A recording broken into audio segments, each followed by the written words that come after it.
श्री कृष्णाय नमः। श्री गोपीजनवल्लभाय नमः। श्रीमदाचार्य चरण कमलेभ्यो नमः। श्री गोसाई जी परम दयालवे नमः। श्री गुरुवे नमः। गई वखतना सत्संगમાં પ્રભુની કૃપા શક્તિ વિશે ઘણી બધી વાતો આપણે કરી. આપણા પ્રભુ કેવા છે તો અંતર્યામી છે, અને એટલે આપણે જોયું કે ત્યાં આગળ પ્રેયરને પ્રાર્થનાને કોઈ સ્થાન નથી. આપણે તો માત્ર પ્રભુના ગુણાનુવાદ ગાવાના. ભક્તિ માર્ગમાં કૃપા માત્ર ઉત્તમ કારણ માનવામાં આવે છે. ભક્તિ માર્ગે કૃપા માત્રમ કારણમ પરમ ઉચ્યતે, એમ શ્રી હરિ મહાપ્રભુજીએ શિક્ષાપત્રમાં આપણને જણાવ્યું છે. આ કૃપાનો સિદ્ધાંત બધાને જ માનવો પડ્યો છે. અને આપણે એ પણ જોયું કે આ કૃપા જો આપણી પર વરસે ને તો જ શ્રી ઠાકોરજીની સેવા કરવાનું આપણને મન થાય. એ કૃપા જ એને માટે કારણભૂત છે. એ કૃપા વરસે છે એટલા માટે તો આપણને સત્સંગમાં રુચિ જાગે છે. એટલા માટે તો આપણામાં ભગવદ પ્રાપ્તિની કામના જાગે છે. આ કૃપા શક્તિ એ શ્રી કૃષ્ણની એક પરાકાષ્ઠા છે. અને આ કૃપા શક્તિને કારણે તો આપણા પ્રભુ અનેક વાર હાર્યા પણ છે. અલબત્ત એ માટે શું જોઈએ? પુષ્ટિ ભક્તમાં તો એક પ્રકારનો અનન્ય ભાવ જોઈએ. તો પુષ્ટિ ભક્ત કેવો હોય એ વાત હવે એના અનુસંધાનમાં ચોક્કસ આપણે જોઈ શકીએ. આસક્તિ કેવળ પ્રભુની જ રાખીએ, એ જ આપણને તારશે. પણ તકલીફ ક્યાં છે કે હું કંઈક છું એવું અભિમાન, કે આ લૌકિક વસ્તુઓ મારી છે એવી મમતા, આ બંને આગ્રહો આપણામાં હોય છે. અને એ આગ્રહોને કારણે જ જે દિશામાં જવું છે, જે દિશામાં દોડવું છે, એ દિશામાં એટલી ત્વરિત આપણે જઈ શકતા નથી. આગ્રહો દુષ્ટ છે, અને એવા આગ્રહોને કારણે જ આ મારું અને હું કંઈક છું એવું અભિમાન, એવો મદ, આ બંને પ્રકારના આગ્રહો, એને કારણે જ આપણા લૌકિક કાર્યમાં જ પછી આપણે આસક્ત બની જઈએ છીએ. અને જેને પરિણામે પ્રભુનું આપણને વિસ્મરણ થાય છે. આપણા ચિત્તને પછી એમાં જ આપણે આસક્ત કરીએ છીએ. અને ચિત્ત જ્યારે એવા લૌકિક કાર્યોમાં આસક્ત થાય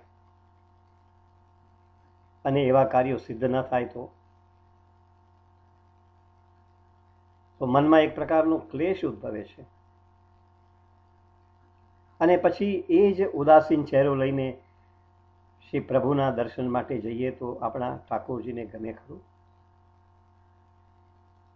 આપણે તો પ્રભુના દાસ છે, અને દાસ હોય એ કદી ઉદાસ હોય ખરો?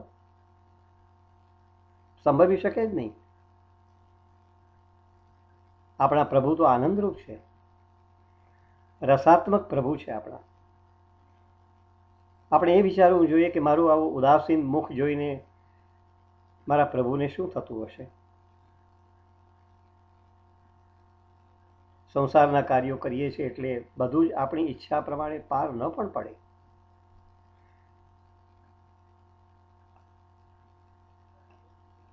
આપણા ન થાય જે ઈચ્છ્યું હોય એવા કાર્યો પાર ન પણ પડે, એવું બધું આપણને ન પણ મળે,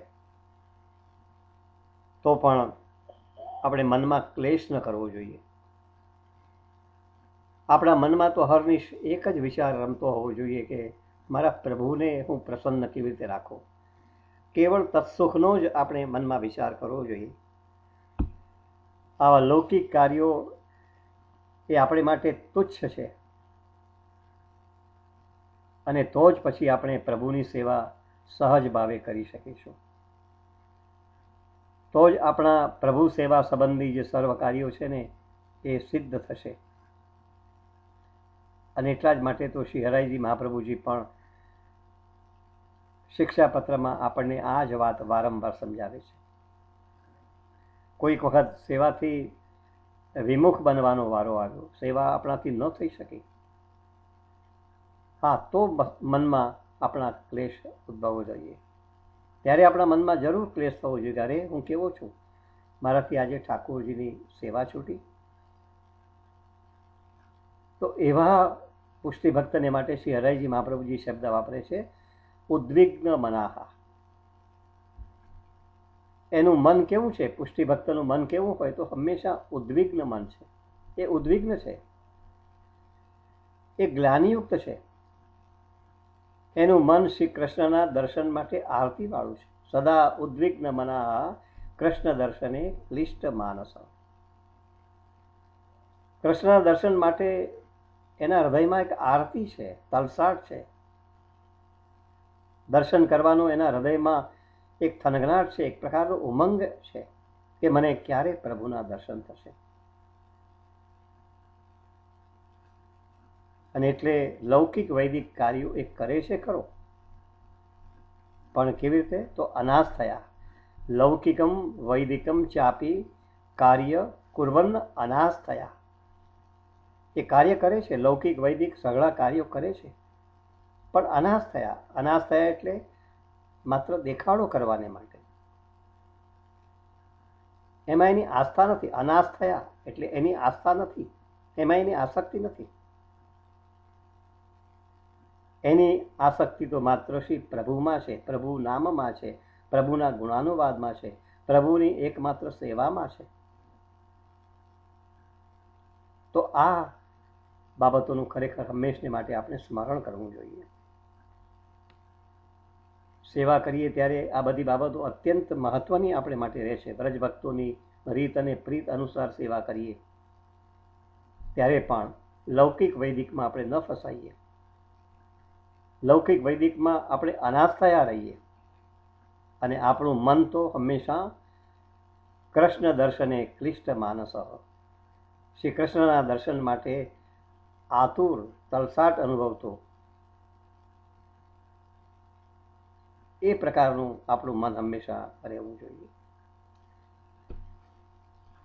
સેવા કરીએ ત્યારે સંયોગ રસનો આપણે અનુભવ કરીએ, પણ અનુસરમાં ઠાકોરજી અંગે હૃદયમાં એક પ્રકારના વિયોગની આરતી હોય કે હવે શ્રી ઠાકોરજીના મુખ કમળનું હું દર્શન ક્યારે કરીશ, એનું ધ્યાન ધરીએ. પ્રભુની લીલાઓનું જ્ઞાન કરીએ, એનું ધ્યાન આપણે ધરીએ. આપણે આગળ જોયું ને કે પુષ્ટિ માર્ગમાં સેવા એ સાધન છે અને એ જ ફળરૂપ છે. એટલે સેવામાંથી પહોંચ્યા પછી આપણે લૌકિક કાર્યો તો કરીએ જ કરીએ, પણ એમાં આપણું મન આસક્ત ન થવું જોઈએ. લૌકિક કાર્યો કરતા પણ શ્રી કૃષ્ણ શરણમમ કે શ્રી કૃષ્ણના રટનમાં જ એ ડૂબેલું રહે, એનો આપણે અભ્યાસ કેળવીએ. સૂતકના દિવસો હોય કે સેવા જ્યારે છૂટી જાય ત્યારે પણ ભાવથી એક માનસી સેવા આપણે કરીએ. પ્રભુના વિયોગથી ત્યારે મન આર્ત રહે ત્યારે પ્રભુના નામનું આપણે સ્મરણ અને ચિંતન કરીએ તો આપણું જે મન છે ને તે અન્યત્ર આસક્ત નહીં થાય, જેથી કરીને પ્રભુના નામનું વિસ્મરણ થવા નહીં પામે. આપણું મન કૃષ્ણમાં જ હંમેશા પરોવાયેલું રહે. એટલે પાયાની વાત છે જે કે કૃષ્ણમાં જ આપણું મન હંમેશને માટે જોડાયેલું રહે. પણ એ શક્ય ક્યારે બને? કે જ્યારે આપણે વાણીનો નિગ્રહ કરીએ, ભગવત સંબંધ વિના આપણે કશું પણ ન બોલીએ. ગૃહસ્થાશ્રમમાં છે, સંસાર લઈને બેઠા છે, એટલે લૌકિક કાર્યો કરવાના છે, લૌકિક વાતો કરવાની પણ જરૂર પડશે જ. પણ જરૂરી હોય એટલું, કપ હોય એટલું જ આપણે બોલીએ, વાણીનો નિગ્રહ કરીએ. શ્રી હરાયજી મહાપ્રભુજી આ વાત પણ આપણને આગળ સમજાવી કે વાણીનો નિગ્રહ, કે જેથી કરીને મુખરતા દોષ ન લાગે. આપણે તો આજે બહુ બોલીએ છીએ, જરૂરી પણ બોલીએ છીએ અને બિનજરૂરી પણ બોલીએ છીએ. અને પરિણામે શું થાય કે આપણામાં રહેલો જે ભગવદ ભાવ છે ને, એ પછી સ્થિર રહેતો જ નથી, એ સ્થિર બનીને ટકી શકતો જ નથી. કેમ કે ભગવદ ભાવ થોડો સ્થિર થવા પામ્યો હોય અને પાછું આપણું મન લૌકિકમાં જાય. અર્થાત ભગવત પ્રસંગ વિનાના પ્રસંગોમાં વાણી પર સંયમ રાખવો, વાણીનો નિગ્રહ કરવો. આપણા મનને આપણે કહેવું જોઈએ કે તું જગનું ચિંતન છોડ, તું હરિચરણમાં જ જોડ. મન કહે એ બધું ન કરવું. મન તો આપણને અનેક વાતો કહેશે, પણ મન કહે તે બધું ન કરવું. પણ એ ક્યારે શક્ય બનશે કે જો મન પર આપણે લગામ રાખીશું, તો મનને આપણે આપણા કાબુમાં લેવાનો પ્રયત્ન કરીશું. તો આખરે આપણા સુખ દુઃખ, આપણા હર્ષ અને શોક, આ બધું કોને આભારી છે? તો મનને આભારી છે. અને મનને આ પ્રકારનો અભ્યાસ આપણે આપવો જોઈએ. આપણે આગળ બુદ્ધિની નિશ્ચયાત્મકતાના સંદર્ભમાં જે વાતો કરી એમાં આપણે જોયું હતું કે મનને જેવો ખોરાક આપીશું તેવું આપણી વાણીમાં બહાર આવશે. મનને જો લૌકિક ખોરાક આપીશું તો લૌકિક વાતો જ આપણા વાણીમાં પ્રવાહિત થશે. પણ મનને જો અલૌકિક ખોરાક આપીશું, મનનો વિષય જો ગોપાલ બનશે, તો આપણી વાણીમાં પણ ગોપાલના સંદર્ભમાં જ એની વાતો, એની લીલાઓ પ્રગટ થવા પામશે. એટલે જગનું ચિંતન છોડ અને હરિચરણમાં જોડ. આ બહુ જરૂરી છે. એનું કારણ છે કે મનનો તો સ્વભાવ છે ભટકવાનો. આપણને જે કંઈ કરાવે છે ને એ બધું મન જ કરાવે છે. એટલે આપણું મન જો સીધું રહે ને, તો આપણું બધું જ સીધું ચાલે. એટલે ભગવદ કાર્ય સિવાય, ભગવદ નામ સિવાય મન જો ભ્રમણ કરતું રહેતું હોય તો એને રોકવું જોઈએ. એના માટે અભ્યાસ જરૂરી બને. આ અઘરું છે, પણ અશક્ય તો નથી. મનને આપણે આદેશ આપવાનો છે. મન પર લગાવવાનું કામ, લગામ રાખવાનું કામ આપણું છે. બાકી એનો વેગ તો તમે જાણો છો ને કે વાયુ કરતાં પણ વિશેષ. એક ક્ષણમાં આપણે ઇન્ડિયામાં પણ પહોંચી જઈએ છીએ અને બીજી ક્ષણે કોઈક મોલની અંદર જાણે ભટકતા હોઈએ એવું આપણને લાગે. એ મનને રોકવાનું ખરેખર બહુ અઘરું છે, કેમ કે બહુ અત્યંત ચંચળ છે. એ સ્થિર થઈને ક્યાંય પણ ટકી રહેતું જ નથી. પણ આપણે જાગૃત રહેવું જોઈએ, કેમ કે આપણે મનના સ્વામી છે. આ મનને આપણે કંટ્રોલમાં રાખવાનું છે. આપણે જ જો મનને કેળવીશું ને, તો આપણે માટે આ કાર્ય બહુ જ સહજ છે અને બહુ જ સુલભ છે. અને તો પછી એવા મનને પ્રભુના નામની આપણે ટેવ બહુ સ્વાભાવિક રીતે પાડી શકીશું. પણ મૂળ વાત છે પછી શ્રદ્ધાની, કે પ્રભુમાં અટલ શ્રદ્ધા એ આમાં પાયાની વાત છે. બાકી પરમ કૃપાળુ પરમેશ્વર, આપણા ઠાકોરજી, આપણા શ્રીજી બાબા, એ તો એવા છે ને કે એ તો આપણને જેવા છે તેવા ને તેવા તે સ્વરૂપની અંદર આપણે અપનાવવાને માટે તૈયાર છે. પણ આપણે વિચારવાનું છે કે ઠાકોરજી પાસે જઈશું તો મેલા ગેલા જઈશું. આપણે વિચારવાનું છે કે શ્રીજી બાબા પાસે જઉં તો હું મારી બધી જ મલિનતાઓ લઈને જઉં કે શુદ્ધ મનથી હું જાઉં. બધી મલિનતાઓ એટલે આપણું અભિમાન લઈને જવું, એ આપણે વિચારવાનું. આપણા બધા દુર્ગુણોની જે જડ છે ને એ તો આપણું અભિમાન છે, આપણું મદ છે, અને જે ઠાકોરજીને લેશ માત્ર પણ પસંદ નથી. ગોપીજનોને ની સામે રાસમાં બિરાજ્યા છે અને છતાં પણ એક પલક વારમાં ઠાકોરજી અંતર ધ્યાન થાય છે એકમાત્ર મદને કારણે. અને એટલા માટે પણ જ્યારે મંદિરમાં જઈએ છીએ ને ત્યારે આપણા બૂટ એને અંદર નથી લઈ જતા, એને બહાર કાઢીએ છીએ. એમ ભગવાન પાસે પણ જ્યારે જઈએ ને ત્યારે આપણા બંને બૂટ બહાર રાખવા પડે. એક બૂટ એટલે આપણી બુદ્ધિનો બૂટ અને બીજો બૂટ એટલે આપણો અભિમાનનો બૂટ. આ બંનેને આપણે બહાર મૂકીને પછી ઠાકોરજીના દર્શને જઈએ ને તો એ દર્શનમાં આનંદ આવે અને ઠાકોરજી પણ એનાથી રાજી થાય. એટલે આપણે પ્રભુ પાસે જઈએ ત્યારે શુદ્ધ મનથી જઈએ, આપણે ગુણ દ્રષ્ટિ કેળવીએ. પણ આપણને જે ટેવ પડી છે ને તે બીજાના અવગુણ જોવાની, એમાંથી આપણે છૂટીએ.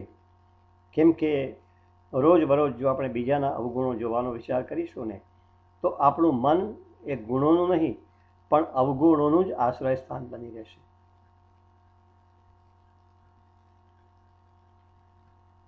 પછી આપણી આસક્તિ લૌકિકમાં જ વધારે રહેશે અને એમાં જ આપણે વધારે ને વધારે ફસાઈશું. એટલે આપણી આસક્તિ કેવળ પ્રભુની જ રાખીએ એ જ આપણને તારશે. પણ આ આસક્તિ પ્રેમ માગે છે, આપણું સમર્પણ માગે છે. બાકી પ્રેમ કરવા યોગ્ય જો કોઈ હોય ને તો આપણા પરમ કૃપાળુ શ્રી ઠાકોરજી છે, શ્રીજી બાબા છે. એટલે સંસારમાં જો આસક્તિ રાખીશું તો એ આપણને ડૂબાડશે, પણ પ્રભુ પ્રત્યે જો આસક્તિ રાખીશું તો એ આપણને તારશે. એટલે આપણે પ્રભુના ચરણકમળ પકડીએ. અને એક વખત શ્રી પ્રભુના ચરણકમળને આ રીતે પકડીશું ને તો પછી એ આપણને ક્યારેય છોડશે નહીં. છેલ્લા શ્વાસ સુધી આપણે એનું સ્મરણ કરવા માટેનો પ્રયત્ન કરીએ. પણ આ પ્રભુનું સ્મરણ શક્ય કેવી રીતે બનશે? પ્રભુના સ્મરણમાં જે સુખ છે, જે આનંદ છે એ અન્યત્ર ક્યાંય નથી. એની તોલે આવતો બીજો કોઈ આનંદ નથી. પણ આવું સુખ મેળવવા માટે સહેલામાં સહેલો ઉપાય જે અગાઉના સત્સંગમાં આપણે જોયું છે એ શું છે? સહેલામાં સહેલો ઉપાય સત્સંગ છે. આ સત્સંગનો મહિમા આપણે બહુ જ હૃદયથી સમજવાની કોશિશ કરવી જોઈએ. કેમ કે સત્સંગ આપણને વિવેક શીખવે છે. આ કાર્ય થાય કે ન થાય એનો વિવેક ક્યાંથી આવશે? સત્સંગથી આવશે. સત્સંગ એ જ પ્રભુનો મેળાપ કરાવવા માટેનું એક પગથિયું છે, એક મહત્વનું પગથિયું છે. જેમ નદીના પ્રવાહમાં આપણે બેસી રહીએ તો શરીર પરનો મેલ ધોવાઈ જાય, એમ સત્સંગના પ્રવાહમાં જો આપણે બેસીશું ને તો આપણા મનનો બધો મેલ ધોવાઈ જશે. સત્સંગથી પથ્થર જેવા મન પર પણ ભક્તિના આંકા પડી શકે છે. જેમ એસિડ લોખંડના કાટને દૂર કરે ને તેમ સત્સંગ પણ આપણા હૈયા પર જામેલો કરોડો જન્મની જે મલિનતા છે, કરોડો જન્મના જે દોષો છે ને એને દૂર કરે. આ સત્સંગ એ તો એક દીવડાની ગરજ સારે, જેના દ્વારા આપણામાં રહેલ જે અજ્ઞાન રૂપી અંધકાર છે ને એ દૂર થવા પામે. સત્સંગ એ તો જ્ઞાન ગંગા છે. જેમ દેહ શુદ્ધિ માટે સ્નાનની જરૂર છે ને એમ મનની શુદ્ધિ માટે સત્સંગની અત્યંત આવશ્યકતા છે. આ સત્સંગમાંથી જ આપણી પ્રભુ તરફની આસક્તિ વધશે. પણ સત્સંગ કોણ કરી શકે? કેમ કે સત્સંગ સુલભ નથી, એ દુર્લભ છે. એને માટે પ્રયત્ન કરવો પડે. દુસ્સંગ માટે કોઈ પ્રયત્ન ન કરવો પડે. પ્રયત્ન ન કર્યો હોય તો પણ દુસ્સંગ આવીને તમને અભડાવી શકે. પણ સત્સંગ જો કરવો હોય તો તમારે પ્રયત્ન કરવો પડે. અને એ સત્સંગ બધાને સુલભ નથી. જેના પર ભગવાનની કૃપા થાય ને એ જ સત્સંગ તરફ ડગ માડી શકે છે. આપણે આ સત્સંગમાં આજે ભેગા થયા છે તો ભેગા થયા છે એને પણ ભગવાનની કૃપા સમજવી. કારણ કે તેનાથી જ, એના દ્વારા જ, ભગવાનની કૃપા દ્વારા જ આપણામાં આ પ્રકારની રુચિ પેદા થઈ છે, જેને કારણે આપણે આ સત્સંગમાં જોડાયા છીએ. આ પ્રભુની કૃપા છે કે આપણે આગળ જોયું કે પ્રભુની કૃપા વિના કશું જ શક્ય બનતું નથી. એટલે આ સુખનો અનુભવ કરવા માટે, આપણી કરોડો જન્મની જે મલિનતા છે એને દૂર કરવા માટે સત્સંગરૂપી દીવડાની આપણને જરૂર છે.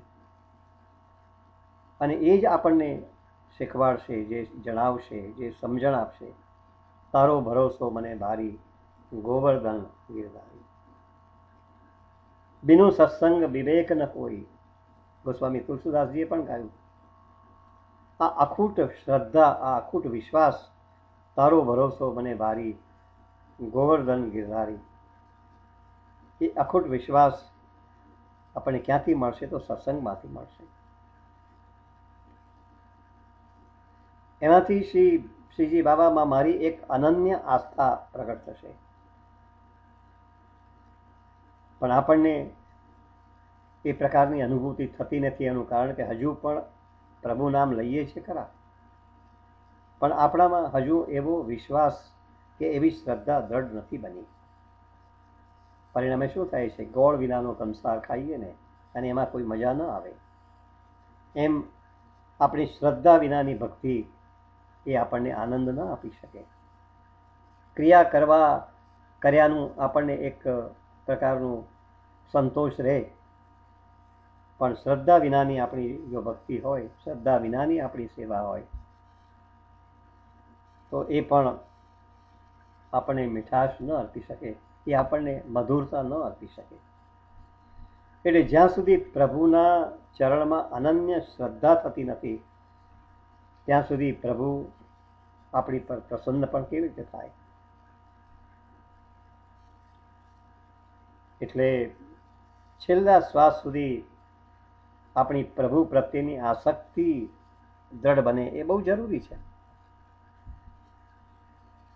આપણે ઠાકોરજીની વિવિધ લીલાઓનું અવગાન કર્યા કરીએ, શ્રી મહાપ્રભુજી અને શ્રી ગુસાઈજીના સ્વરૂપનો વિચાર કર્યા કરીએ. આ સ્મરણ અને ચિંતનની આપણે ટેવ પાડીએ. અનવસરના સમયમાં આ સ્મરણ અને ચિંતનની ટેવ પાડીએ. અલબત્ત આપણી પાસે સમય નથી હોતો. અનેક લૌકિક કાર્યોમાં આપણે એવા અટવાયેલા હોઈએ છીએ કે જેમાં ક્યારેક આ બધું ભૂલી પણ જઈએ છીએ. અને છતાં પણ જેવા પણ આપણે એ કાર્યમાંથી બહાર આવીએ, તેની સાથે જ આપણને પ્રભુ સ્મરણમાં જોઈએ કે પ્રભુ તારું નામ તો હું 4-5 કલાકથી લઈ શક્યો જ નથી. આવી સ્મરણ અને ચિંતનની આપણે ટેવ પાડીશું ને, તો ધીમે ધીમે ભગવદ આવેશ આપણા હૃદયમાં આવશે. આપણા હૃદયમાં ભગવદ ભાવ સ્થિર થવા પામશે. અને એટલા જ માટે શ્રી હરાય મહાપ્રભુજી શિક્ષાપત્રમાં પણ આપણને જણાવે છે, પ્રથમ શિક્ષાપત્રનો 4થો શ્લોક, કે જેમાં સેવાપી કાયિકી કાયા નિરુદ્ધ નૈવ ચેતસા. સેવા કેવી રીતે કરવી? તો નિરોધ યુક્ત ચિત્તથી, નિરુદ્ધૈવ નૈવ. સેવાપી નિરુદ્ધ નૈવ ચેતસા, નિરુદ્ધ યુક્ત ચિત્તથી આપણે સેવા કરવી. અને બીજી વાત અહીંયા કે કાયિકી, એટલે આપણા પોતાના દેહથી જ આ પ્રકારની સેવા કરવી. સેવાપી કાયિકી કાયા નિરુદ્ધ નૈવ ચેતસા. અલબત્ત ક્યારેક આપણા દેહથી જો સેવા ન થાય તો અન્યની મદદ ચોક્કસ લઈએ આપણે, પણ એમાં કાળજી રાખીએ કે એ પુષ્ટિ માર્ગી વૈષ્ણવ હોય, આપણા કુટુંબીજનો હોય. પણ અવૈષ્ણવ પાસે તો કદી પણ એની સેવા ન જ કરાવીએ. જેમ આગળ કહ્યું તેમ કે અવૈષ્ણવના મુખે પણ આપણે શ્રવણ પણ ન કરીએ. અવૈષ્ણવ છે એના મુખે આપણે શ્રવણ ન કરીએ, કારણ કે એના પોતાના જે વિચારો છે, જે પુષ્ટિ માર્ગની રીતે રંગાયેલા નથી, શ્રી મહાપ્રભુજીના વિચારોથી આપ્લવિત નથી, એવા વિચારો જો આપણા હૃદયમાં પ્રવેશી જાય, એની પૂરેપૂરી દહેશત રહેતી હોય છે. એટલે બને ત્યાં સુધી આપણે આપણી જાતે સેવા કરીએ, આપણા દેહથી બને ત્યાં સુધી સેવા કરીએ, એમાં પ્રમાદ ન રાખીએ. અને એક વખત આપણે આ રીતે શ્રી ઠાકોરજીની સેવામાં પહોંચીશું ને તો પછી આપણું શરીર, આપણી ઇન્દ્રિયો, આપણું મન ઇત્યાદિ ઠાકોરજીની સન્મુખ થશે અને આપણામાં જે કંઈ બહિર્મુખતા હશે એ ચાલી જશે. આ બધું રાતોરાત થતું નથી. આ બધું અભ્યાસ માગે છે, આ બધું ટેવ માગે છે, મનને કેળવણી માગે છે. પણ આપણે જો નિયમ રાખીશું ને કે આટલી સેવા કર્યા પછી જ હું લૌકિક કાર્ય કરીશ, આટલી સેવા કર્યા પછી જ હું ખાનપાન કરીશ, આવો નિયમ લઈશું ને તો આપણું જે મન છે ને એ દ્રઢ બનશે. એટલે શ્રી હરિરાયજી મહાપ્રભુજી આપણને જે વાત કરે છે કે સદા ઉદ્વિગ્ન મના કૃષ્ણ દર્શને ક્લિષ્ટ માનસ, એવી એક ઉદ્વિગ્નતા, એવું આપણું ઉદ્વિગ્ન મન થશે શ્રી કૃષ્ણના દર્શનનો તલસાટ ત્યારે આપણામાં પણ જાગશે. આપણું મન પણ ત્યારે એટલું બધું દ્રઢ બનશે. ટૂંકમાં મારે વિચાર કરવાનો છે, હું ભગવાનનો દાસ છું અને દાસ તરીકે મારું કર્તવ્ય શું છે? તો મારા સ્વામીની સેવા કરવાની. ઉદાસ ચિત્તે નહીં, પણ પ્રસન્નતાનો મુખ લઈને હું ઠાકોરજીની પાસે પહોંચું. ભગવત સેવા વિના હું કેવી રીતે રહી શકું? એવો ભાવ આપણા મનમાં. એટલે સેવા કરીએ ત્યારે આપણા ચિત્તને સેવામાં જ લાગેલું રાખીએ. મનની જો કેળવણી હશે ને તો ચિત્તને સેવામાં જ રાખી શકીશું. અને એટલી અપેક્ષિત છે કે ત્યારે લૌકિક કોઈ પણ પ્રકારના કાર્યોની યાદ પણ ન કરીએ. સેવા સંબંધી કાર્ય વિના આપણે બોલીએ પણ નહીં, કારણ કે તો જ આપણી સેવામાં શ્રદ્ધા વધશે અને તો જ ભગવદ ભાવરૂપી રસ પ્રજ્વલિત થશે. આજે ટેલિફોનનું આક્રમણ બહુ મોટું છે. એટલે સેવા સમયે આપણે સેલફોનને બાજુ પર મૂકી દઈએ, કેમ કે એથી ભગવદ ભાવરૂપી જે રસ છે ને એ તિરોહિત થવા પામે. આવી થોડી ઘણી સાવધાની જો આપણે રાખીએ તો ભગવદ નામમાં આપણી રુચિ અને આપણી શ્રદ્ધા વધારે ને વધારે અડગ બનશે.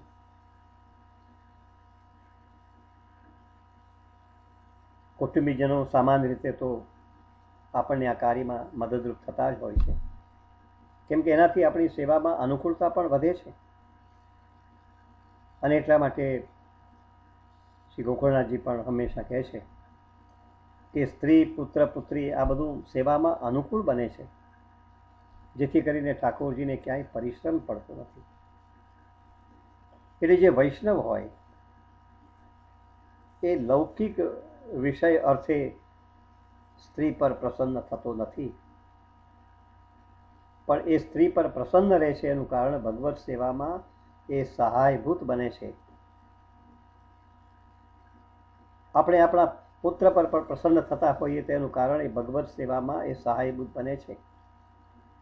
એટલે સ્ત્રી પર, પુત્ર તરફ આપણે જે અનુરાગ દર્શાવીએ છીએ, જે પ્રેમ બતાવીએ છીએ, કેમ કે એ બધા દ્વારા શ્રી ઠાકોરજીના સુખમાં અભિવૃદ્ધિ થાય છે, ઠાકોરજીના સુખમાં વૃદ્ધિ થાય છે. એટલે એટલા જ માટે શ્રી મહાપ્રભુજી પણ આપણને કહે છે ને, પુત્રે કૃષ્ણ પ્રિય રતિ. પુત્રે રતિ, પુત્ર પર પ્રેમ થાય છે, પણ કેમ? કૃષ્ણ પ્રિય, જે કૃષ્ણને પ્રિય વસ્તુ ગણે છે એવા પુત્ર પર આપણે હંમેશા સ્નેહ રાખવો. પણ માત્ર પુત્રની જ વાત નહીં, આપણું પોતાનું ધન, કારણ કે જે ગદ્ય મંત્ર છે એમાં શ્રી ઠાકોરજીને આપણે ઘણું બધું સમર્પિત કર્યું છે. આપણું ધન પણ ઠાકોરજીને સમર્પિત કર્યું છે.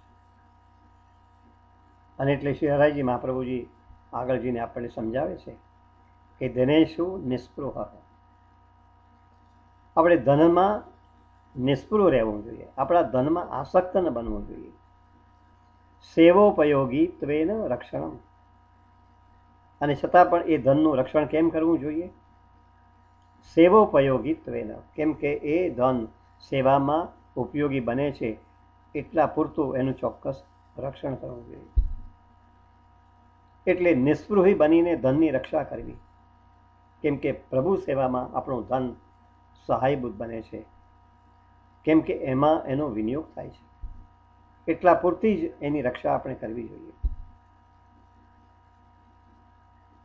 આ બધી વાતો જો આપણે કરીએ તો એમાંથી એક વાત બીજો પણ ખ્યાલ આપણને આવી શકે છે કે લૌકિકમાં આપણા ધનનો બહુ વ્યય ન કરવો જોઈએ. આ અભિપ્રેત છે. આપણું ધન શેમાં વપરાવું જોઈએ, એનો વિનિયોગ શેમાં થવો જોઈએ? તો પ્રભુના ઉત્સવોમાં, ભગવત સેવામાં, શ્રી વલ્લભકુળમાં, શ્રી વૈષ્ણવોમાં એનો વ્યય કરવો કે જેથી કરીને આપણા ભગવત ભાવમાં વૃદ્ધિ થવા પામે. આપણે વિચારવું જોઈએ કે આપણે આપણા ધનનો, પ્રભુએ આપણને આટલું બધું વિશાળ પ્રમાણમાં સંપત્તિ આપી છે, ધન આપ્યું છે, તો એ ધનનો વિનિયોગ ક્યાં આગળ કરવો અને એનું રક્ષણ કેવી રીતે કરવું? તો પ્રભુના ઉત્સવોમાં, ભગવત સેવામાં, વલ્લભકુળમાં, વૈષ્ણવોને માટે એનો વધારે ને વધારે વ્યય થવા પામે, જેથી કરીને આપણા ભગવત ભાવની અંદર વૃદ્ધિ થવા પામશે. લૌકિક કાર્યોમાં જ આપણા ધનને જો વાપરવાનો પ્રયત્ન કરીશું ને તો એનાથી એક પ્રકારની આસુરી વૃત્તિ આપણને પેદા થશે. એમાં આપણું અભિમાન વૃદ્ધિ પામશે, આપણામાં એક પ્રકારનો મદ પેદા થશે. એટલે લૌકિક કાર્યોમાં ધનનો વિયોગ કરીશું તો અનેક પ્રકારના વિકારો આપણામાં આવવાની પૂરેપૂરી શક્યતા છે. આપણામાં અહમતા, મમતા જેવા દોષો પણ વહેલી તકે આવી શકે છે અને આખરે એ બધું જ સેવામાં બાધક બનતું હોય છે. અને આમ બીજી પણ રીતે જોઈએ તો પણ આખરે વૈષ્ણવની પાસે જે ધન છે એ કોનું, એ પણ આપણે વિચારવું જોઈએ. તો વૈષ્ણવની પાસે જે ધન છે એ તો વૈષ્ણવે સર્વ સમર્પણ કરી દીધેલું છે. ગદ્ય મંત્રમાં આપણે કહ્યું, હું તને સમર્પણ કરું છું, હું દાસ છું, એ કૃષ્ણ હું તમારો છું, એમ આપણે કહીએ છીએ. આપણી પાસેનું જે ધન છે તો સર્વ સમર્પણ આપણે કરી દીધું છે. તો એ ધન તો પછી મારું નથી, કોનું છે? તો શ્રી પ્રભુનું ધન છે. અને પ્રભુનું જો ધન હોય જેનું સર્વ સમર્પણ આપણે કરી દીધું છે તો પછી એનો વિનિયોગ પણ પ્રભુ પ્રીત્યર્થે જ થાય, એ જ ઉત્તમ ગણાવી જાય. એટલે લૌકિકમાં આપણે ધનને વેડફી ન નાખીએ. અલબત્ત વિવાહ છે, લગ્ન પ્રસંગોમાં આપણે ધન ખર્ચીએ છીએ, પણ શું જરૂરી છે? એમાં થોડો વિવેક જરૂરી છે. આવશ્યક હોય એટલો જ આપણે ખર્ચ કરવો જોઈએ. બાકી આજે તો તમે જુઓ છો કે પ્રતિષ્ઠાના ખ્યાલથી, લોભથી, સ્વાર્થની રીતે, અઘટિત રીતે એટલા બધા મોટા પ્રમાણમાં વિવાહ અને લગ્ન પ્રસંગોમાં ખર્ચ થતા જાય છે. અહીંયા શું કે ભારતમાં શું. તો ત્યારે આપણે મનમાં એ વિચારવું જોઈએ કે ખરેખર હું ઠાકોરજીનો કોઈ અપરાધ તો નથી કરતો ને? કેમ કે આ જે ધન છે જેનું મેં સર્વ સમર્પણ કરી દીધું છે એનો વિનિયોગ તો પછી મારે શ્રી ઠાકોરજીની સેવા સંબંધી કાર્યોમાં જ કરવાનો હોય. આ બહુ વિશાળ દ્રષ્ટિથી જો વિચાર્યું તો આવી કેટલીક વાતો સાવધાનીની દ્રષ્ટિએ આપણા મનમાં હંમેશા રાખવી જોઈએ. આખી વાતનો સાર માત્ર એટલો છે કે પ્રભુ આનંદરૂપ છે. તો એ પ્રભુ પાસે જ્યારે આપણે પહોંચીને ત્યારે શુદ્ધ મનથી એનો અનુભવ કરીએ. આપણા પ્રભુ કેવા છે? સર્વ દુઃખ હરતા છે. પણ માત્ર દુઃખ હરતા છે એટલું જ નહીં, પણ પ્રભુ તો પરમ આનંદનું દાન આપનારા છે. અને એટલા માટે ઠાકોરજીના અલૌકિક જે ગુણો છે એનું ચિંતન સ્મરણ અહર્નિશ કરતા રહીએ. અને આ ચિંતન સ્મરણ જો અહર્નિશ આપણે કરતા રહીશું ને તો અન્ય સ્થળેથી પછી આપણું મન પટી જશે. પછી એ વિષયોમાં આપણી આસક્તિ જળમૂળથી ઉખડી જશે. પછી તો શ્રી ઠાકોરજીના ચરણ કમળમાં જ આપણું ચિત્ત ચોંટશે. આખરે પુષ્ટિ માર્ગીય જીવોનું પ્રાગટ્ય છે ને માટે તો ભગવત સ્વરૂપની સેવા અર્થે તો એનું પ્રાગટ્ય છે. બાકી પુષ્ટિ ભક્તોમાં વૈષ્ણવત્વ તો હોય છે જ, બહુ સહજ ભાવે હોય છે. માત્ર આપણે જ ભાવના કરીએ એમ નહીં, પણ પ્રભુ પોતે પણ એ પ્રકારની ભાવના રાખે છે એ પ્રભુ આપણને પણ ભલે મલિન હોય પણ એ પણ આપણા હૃદયને શુદ્ધ કરે છે. અને તો જ આપણે આવા શુદ્ધ પરિશુદ્ધ બનેલા હૃદયમાં પ્રભુને બિરાજવાનું આપણે આમંત્રણ આપી શકીએ અને પ્રભુને પણ એવા હૃદયની અંદર બિરાજવાનું પસંદ પડી શકે. એટલે એક પુષ્ટિ ભક્ત તરીકે આપણે પુષ્ટિ માર્ગ સ્વીકાર્યો છે અને ઘણી વખત ગોસ્વામી બાળકોના વચનામૃતમાં આપણે સાંભળીએ છીએ કે પુષ્ટિ માર્ગમાં આપણે પ્રવેશ્યા છે, પણ પુષ્ટિ માર્ગ આપણામાં પ્રવેશે છે ખરો એ આપણે વિચારવું જોઈએ. અને પુષ્ટિ માર્ગ આપણામાં પ્રવેશ્યો છે કે નથી પ્રવેશ્યો, એમાં એક પુષ્ટિ ભક્ત તરીકે જે હરાયજી મહાપ્રભુજી જે રીતે સમજાવે છે તે રીતે આ બધી વાતો, આ બધી સાવધાની ખરેખર આપણે રાખવી પડે. એની સાથે એક બીજો પણ મુદ્દો જે અગાઉના સત્સંગમાં પણ કહી દીધો હતો, અને એ છે દૈન્ય. દૈન્ય જ મનમાં ન હોય તો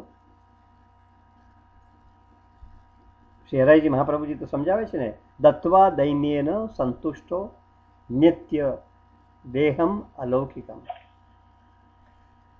દિનતાથી પ્રસન્ન થયેલા પ્રભુ શેનું દાન કરે છે? દેહમ અલૌકિકમ દત્વા. નિત્ય આપણને અલૌકિક દેહનું દાન કરે છે.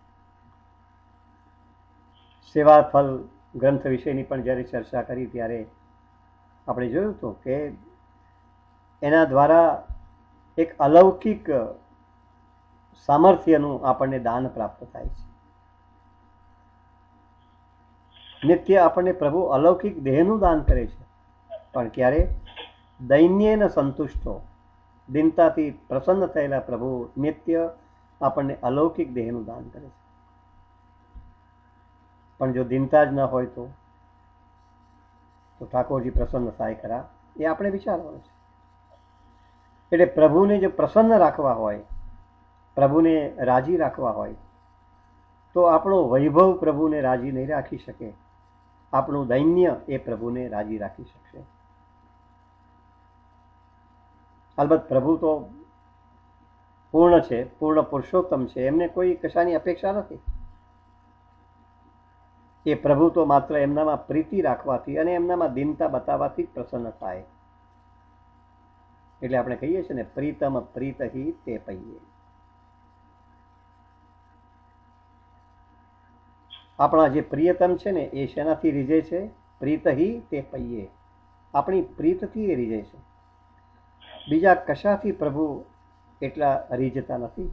યદ્યપિ રૂપ ગુણશીલ સુધરતા ઇન બાતંત રીઝઈએ. આ બધી જે વાતો છે એનાથી પ્રભુ રીઝતા નથી. યદ્યપિ રૂપ ગુણશીલ આ બધાથી પ્રભુ રીઝતા નથી. પ્રીતમ પ્રીતહી તે પૈયે. અને એટલા જ માટે પ્રભુને પ્રીતથી આપણે આરોગાવીએ તો જેમ પદ્મનાસના છોલા પ્રભુએ પ્રેમથી આરોગ્યા છે, એમાં પ્રભુને અતિ આનંદ આવે છે, તેમ આપણે પણ જે ભાવપૂર્વક ઠાકોરજીને આરોગાવીએ ને એમાં પણ પ્રભુને અતિ આનંદ આવે. કેમ કે આપણા પ્રભુ તો રસાત્મક છે. એ રસાત્મક પ્રભુ આપણા ઘરમાં બિરાજે છે. અને શ્રી મહાપ્રભુજીની આપણી પર કેટલી બધી અનન્ય કૃપા છે એનો આપણે વિચાર કરવો જોઈએ. શ્રી મહાપ્રભુજીની કૃપાથી આવા રસાત્મક પ્રભુ આપણા ઘરની અંદર આજે બિરાજ્યા છે. એ મહાપ્રભુજીની કૃપા છે. એ મહાપ્રભુજીની કૃપાથી તો આપણને સેવા કરવાની આપણને સૌભાગ્ય પ્રાપ્ત થયું છે. બાકી આપણી સેવા કરવાની યોગ્યતા કેટલી? આપણે તો અનેક પ્રકારના દોષોથી ભરપૂર છે, અનેક પ્રકારની મર્યાદાઓથી યુક્ત છે. આપણી યોગ્યતા કેટલી? અને છતાં પણ શ્રી મહાપ્રભુજીની કૃપાથી એ શક્ય બન્યું છે. એટલા માટે શિક્ષાપત્રમાં શ્રી હરાયજી મહાપ્રભુજી એના તમે શિક્ષાપત્રના જો બહુ ધ્યાનથી વાંચવાનો પ્રયત્ન કર્યો તો આવા એક એક વિષયને અનુલક્ષીને ઠેર ઠેર એકની એક વાત આપણને જોવા મળશે. એટલે પ્રથમ શિક્ષાપત્રમાં 24મા શ્લોકમાં શ્રી હરાયજી મહાપ્રભુજી આપણે સમજાવે છે કે શ્રીમદ આચાર્ય કૃપયા તિષ્ઠતિ સ્વગૃહે હરિ. શ્રીમદ આચાર્ય કૃપયા તિષ્ઠતિ સ્વગૃહે હરિ. પ્રભુ આપણા ઘરમાં બિરાજે છે. સ્વગૃહે હરિ તિષ્ઠતિ. એમાં આપણો પ્રેમ ભાવ કે આપણો સ્નેહ ભાવ કે આપણી ભક્તિ કે આપણા બીજા સાધન કે આપણો બીજો વૈભવ એ જવાબદાર નથી. શ્રીમદ આચાર્ય કૃપયા, કેવળ શ્રી મહાપ્રભુજીની કૃપા જ એમાં આપણે સમજવી, એમ શ્રી હરાઈજી મહાપ્રભુજી આપણે સમજાવે છે.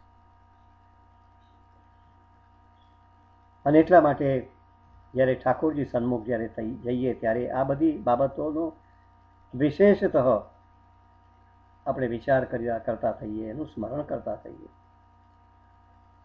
આ અશક્ય નથી જ, અઘરી જરૂર હોઈ શકે, કેમ કે આ મનની કેળવણીનો પ્રશ્ન છે.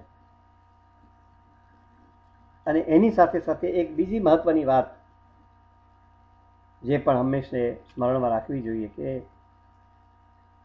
આપણે પુષ્ટિ માર્ગી વૈષ્ણવ છે, અને આપણે અન્ય જે પુષ્ટિ માર્ગી વૈષ્ણવને મળીએ ને તે એ પણ ભગવદ પરાયણ છે, એ આપણા પરાયા નથી. એ કોણ છે? તો એ પણ આપણા સ્વકીય છે. આપણે જેમ શ્રી આચાર્ય મહાપ્રભુજીને શરણે ગયા છે તેમ એ પણ શ્રી આચાર્ય મહાપ્રભુજીને શરણે આવેલા છે, અને હું પણ શ્રી આચાર્ય મહાપ્રભુજીને શરણે છું. તો આ વૈષ્ણવ કોણ છે? તો મારા સંબંધી બન્યા, અને મારા સંબંધી થયા. તો આવો સ્નેહ એ વૈષ્ણવો પર પણ આપણે રાખીએ, એમનો પણ આપણે હંમેશા સંગ કરીએ.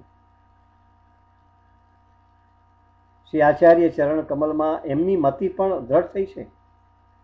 તો એવા જીવોનો, એવા પુષ્ટિ ભક્તોનો આપણે સંગ કરીએ તો શું થશે? જેમ પેલા ભીજેલા કપડાના સંગથી પેલું સૂકું કપડું પણ ભીજાય, એમ ભગવદીઓના સંગથી આપણે પણ ભગવદીય બનીએ. એમ ભગવદીઓના સંગથી આપણામાં પણ રસાત્મકતા આવે, આપણા જીવનમાં પણ શુષ્કતા ચાલી જાય, એક આનંદની અનુભૂતિ પણ આપણા જીવનમાં અનુભવાય. અને એટલા જ માટે શ્રી મહાપ્રભુજીએ પણ હંમેશા આગ્રહ રાખ્યો, નિવેદનમ તુ સ્મર્તવ્યમ. આ નિવેદન મંત્રનું સ્મરણ ક્યાં કરવું જોઈએ? નિવેદનમ તુ સ્મર્તવ્યમ સર્વથા તાદૃશય જનૈ. જે તાદૃશી વૈષ્ણવો છે, એવા જે ભગવદીઓ છે, એ વૈષ્ણવજનના સંગમાં નિવેદન મંત્રનું સ્મરણ કરવું. એ રીતે આપણે નિવેદન કરીએ તો હૃદયમાં એક પ્રકારની સ્ફૂર્તિ, પુષ્ટિ સ્ફૂર્તિ પ્રગટ થશે. આ પુષ્ટિ જીવનું એ પ્રથમ કર્તવ્ય છે. પણ મહત્વની વાત શું છે? શ્રીમદ આચાર્ય ચરણે મતિ સ્થાપ્યા. આપણી મતિ હંમેશા કોમાં સ્થિર રાખીએ? તો શ્રીમદ આચાર્યજીના ચરણારવિંદમાં આપણી મતિને સદા સ્થિર રાખીએ. શ્રીમદ આચાર્ય ચરણે મતિ સ્થાપ્યા સદા સ્વતઃ. આપણે પોતે શ્રીમદ આચાર્યજીના ચરણારવિંદમાં આપણી મતિને સ્થિર બનાવીએ, એમના વચનોમાં આપણે વિશ્વાસ કેળવીએ, જેથી કરીને આપણા સર્વ કાર્યો સિદ્ધ થવા પામે. એટલે ભગવદીઓનો સંગ શા માટે કરવો જોઈએ? તેમ ભગવદીઓનો સંગ કરવાથી આપણને આ એક દ્રષ્ટિ મળશે. ભગવદીઓનો સંગ કરવાથી આ વિચારની પુષ્ટિ મળશે, કેમ કે ભગવદીઓના હૃદયમાં પણ શ્રી આચાર્યજી મહાપ્રભુજી નિત્ય બિરાજે છે.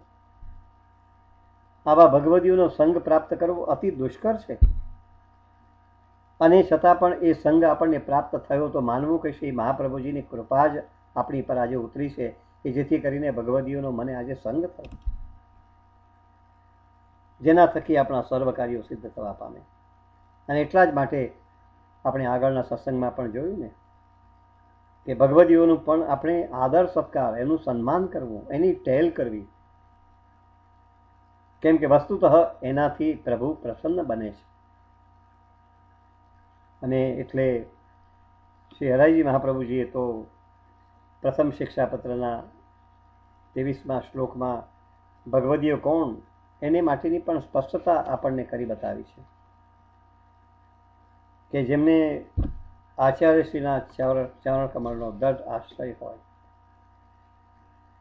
જે શ્રી કૃષ્ણનું અનન્ય ભજન કરતા રહે, અન્ય દેવતાનું નહીં, અન્ય દેવના આશ્રય રહિત એકમાત્ર શ્રી કૃષ્ણનું અનન્ય ભજન કરતા હોય, જેનામાં બીજી કોઈ કામના ન હોય, એનામાં કોઈ લોભ ન હોય, એનામાં બીજી કોઈ અભિલાષા ન હોય, એક વિરક્તની રીતે એ પોતાનું જીવન જીવતો હોય, એકમાત્ર અનન્યતા શ્રી કૃષ્ણ પરત્વે, શ્રી મહાપ્રભુજીના વચનો પરત્વે, જેનામાં કોઈ ઈર્ષાનો ભાવ ન હોય, પ્રાણી માત્રના હિતનો હંમેશા વિચાર કરતો હોય, પ્રભુ સેવામાં જેને હર્નિશ આનંદ હોય, અને જે સમજે છે કે કૃષ્ણ જ મારું સર્વ કાર્ય સિદ્ધ કરશે, આવી એક આસ્થા, આવી એક દ્રઢ આસ્થા એના હૃદયમાં બિરાજી છે કે કૃષ્ણ જ મારું સર્વ કાર્ય સિદ્ધ કરશે, પ્રભુ જે કરશે એ મમ હિતનું. આવા ભગવદીઓનો સંગ શ્રી હરાયજી મહાપ્રભુજીએ બતાવ્યું છે એ પ્રમાણે એનો જો સંગ કરીએ તો આપણે ધન્યતા ધન્યતા અનુભવીએ. આ ભગવદી અસંતુષ્ટ તો ભગવાન પણ અસંતુષ્ટ. તો આ ભગવદીઓને નો સંગ કરીએ, એમની ટેલ કરીએ, એમને રાજી રાખીએ. આ ભગવદીઓ જો સંતુષ્ટ હશે ને તો ભગવાન પણ સંતુષ્ટ બનશે, શ્રી મહાપ્રભુજી પણ રાજી થશે અને શ્રી પ્રભુ શ્રી ઠાકોરજી પણ રાજી રહેશે. એટલે પ્રભુની કૃપા શક્તિની વાત કર્યા પછી એનો અનુસંધાનમાં આજે આપણે પુષ્ટિ ભક્ત કેવો હોય, જે સદા ઉદ્વિગ્ન મન હોય અને એના મનમાં કૃષ્ણ દર્શનનો એક તલસાટ હોય, કૃષ્ણ દર્શને ક્લિષ્ટ માનસ હોય, મને ક્યારે પ્રભુના દર્શન થશે, એના અનુસંધાનમાં મન તો ભટકતું રહે છે. એ બધી વાતો આપણે કરી, પણ એ બધામાં આપણો પ્રેમ ભાવ એ જ બહુ મહત્વની વાત છે. અને એના અનુસંધાનમાં આપણું મન વિચલિત ન બને એટલા માટે સત્સંગ નિત આપણે કરવો. સત્સંગો દુર્લભો યત્ર સતતમ સત્પ્રસંગત. સત્સંગ તો દુર્લભ છે અને એટલા માટે સતતમ સત પ્રસંગત, એને માટે હંમેશા આપણે પ્રયત્ન કરવો જ રહ્યો. કેમ કે દુસ્સંગથી આપણી બુદ્ધિનો નાશ થાય છે, સજ્જનોની પણ બુદ્ધિ નાશ પામે છે. પણ સત્સંગ હશે, ભગવદીઓનો સંગ, ગ્રંથોનો સંગ, જે આપણને સદમાર્ગે લઈ જશે. બાકી આજનું આપણું મન કેવું છે તો કિલસ્યામી મનસા નુનમ. 19ના શિક્ષાપત્રમાં શ્રી હરાયજી મહાપ્રભુજી આ વાત મૂકી છે કે કિલસ્યામી મનસા નુનમ. મારું મન કેવું છે તો કિલસ્યામી, નિત્ય હું ક્લેશ પામું છું, આનંદ રહિત મન છે મારું. શ્રી હરાયજી આ પોતાની વ્યથા વ્યક્ત કરે છે. પણ ભગવદીએ મને જો મળે, મને સત્સંગ મળે તો મારા હૃદયમાં આનંદ છવાઈ જાય. તો આપણને પણ મનુષ્ય દેહ મળ્યો છે, પારસ મળી છે, એને કોળી સમજીને આપણે ધૂળમાં રગદોળીએ નહીં. પ્રભુને તો માત્ર આપણે એટલું જ કહીએ કે પ્રભુ તું દયાળુ છે અને હું તો દોષ પૂર્ણ છું, અનેક મર્યાદાઓ યુક્ત છું, પણ મને નિરંતર તારો આશ્રય હો. શ્રી કૃષ્ણની શરણની ભાવના સિવાય બીજું હું કરી પણ શું કહું. એટલે શ્રી હરાયજી મહાપ્રભુજી પણ કહે છે ને, એવમ ભેદસ્ય સતતમ. હું આવી સ્થિતિમાં છું અને આવી સ્થિતિમાં જો હું છું તો મારે માટે શું, તો શ્રી કૃષ્ણ શરણમ, મને શ્રી કૃષ્ણનો આશ્રય હોય. તો આજે કૃષ્ણના શરણની ભાવના વ્યક્ત કરીને આજના સત્સંગને આપણે અહીંયા વિરામ આપીએ. અસ્તુ. સૌને જય શ્રી કૃષ્ણ.